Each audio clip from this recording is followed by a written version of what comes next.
Have you ever wondered what it takes to get a bank loan? What questions to ask or what documents to bring? Well, I'm going to answer all those questions and more. And at the very end, I'm going to provide you 3 specific documents that you must bring to the meeting when asking for a bank loan. Stay tuned.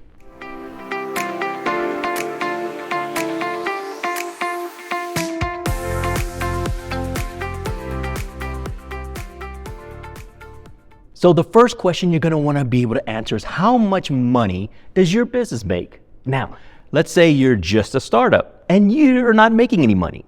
You're going to want to be able to have a business plan that specifies how you plan to make the money that you said. I would be very cautious here in reference to overestimating how much money you think your business is going to make. It's better to be on the conservative side. The reason is because banks use this as a test. They want to know that you have done the research on your business and how much it can realistically make. Now, the banks have a lot of research tools to be able to see what you're telling them is true. They have software that'll tell them every single industry within a demographic what the average business will make within the first year, first 3 years, first 5 years, and then they're going to wind up matching that with what you said you could make in that business plan. Now, if you're pretty close, they understand that you haven't started a business and you don't know how much money you're going to make within that first year. But if your company on average makes maybe $50,000 a year and you say the first year, I'm going to make $1 million a year, that tells them that you haven't done the research that you needed to do in order to run your company properly. So do your homework and tell them how much money your business is making or going to make with due diligence and research within your company, industry, and within your demographics. Now the second question, how much debt does your company have? Or if you're going to be starting out, how much debt will your company have? Because I'm assuming that your company will wind up having to buy equipment, utilities, possibly some ongoing software subscriptions, anything that's going to cost you to run that company. Put that in the business plan if you're starting out, and the one-time cost of equipment that you may be needing to purchase to get that business up and going. The third question is, how much money and how much debt do you personally have?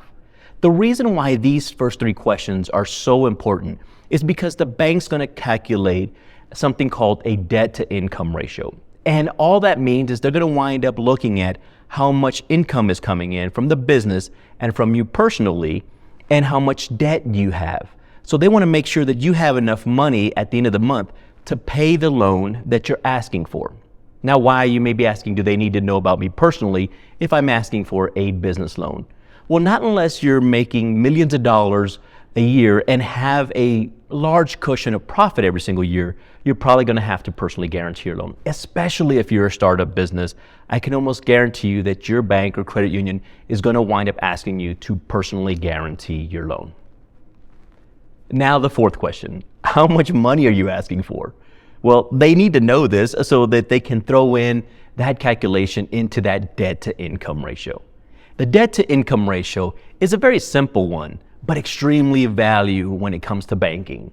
So every month they just grab a sheet, they calculate how much money is coming in from the business and you personally grabbing how much money is coming out. And then on top of that, the bottom line, based off of how much money is coming out, they're going to wind up calculating the monthly cost of that new loan that you're asking for and making sure that you have enough money left over at the end of that month to pay off that loan. So that's the reason why the bank's knowing how much money the business makes, how much debt it makes, how much money you make personally, and how much debt you have, helps them calculate if you can afford the loan that you're asking for. Now, the fifth question. How do you plan to pay this loan back? This is an extremely important question. It's the question that's behind every single banker that you talk to. They want to know that you've thought about this. So a good applicant may look at their business and say, I'm making $75,000 for the first year, and I'm going to have a 20% profit margin because this industry usually has that percentage of profit margin. Your industry may be completely different.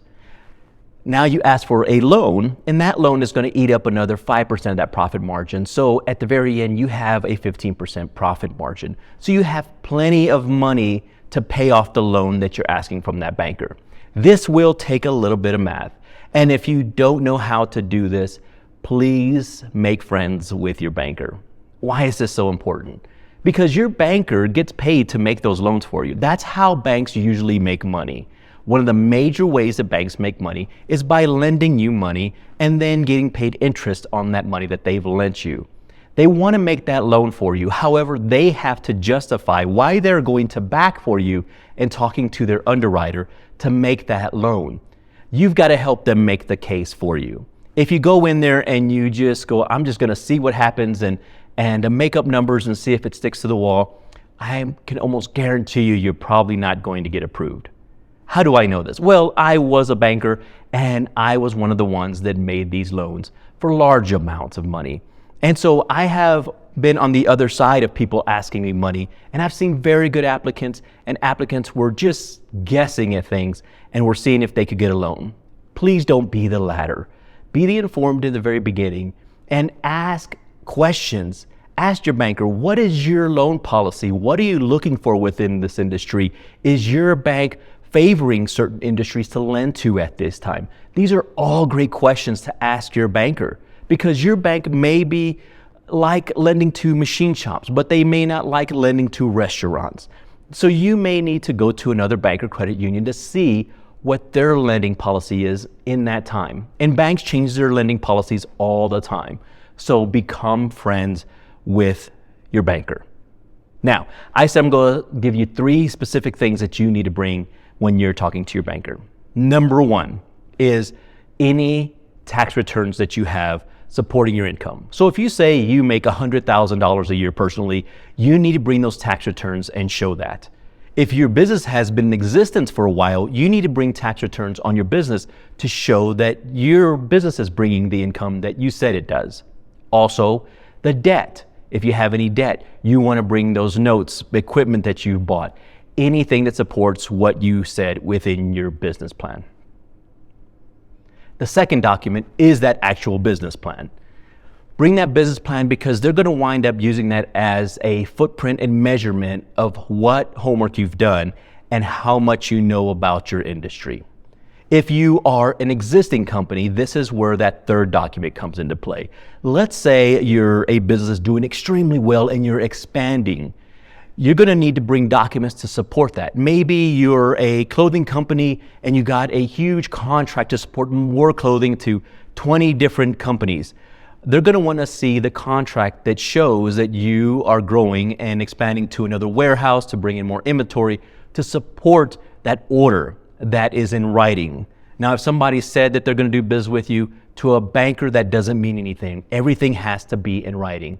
So again, tax returns to support your income, anything to support any debt that you wind up possibly could have, good business plan, and then lastly, anything that'll support your growth if you're an existing company, if you're asking for an expansion loan.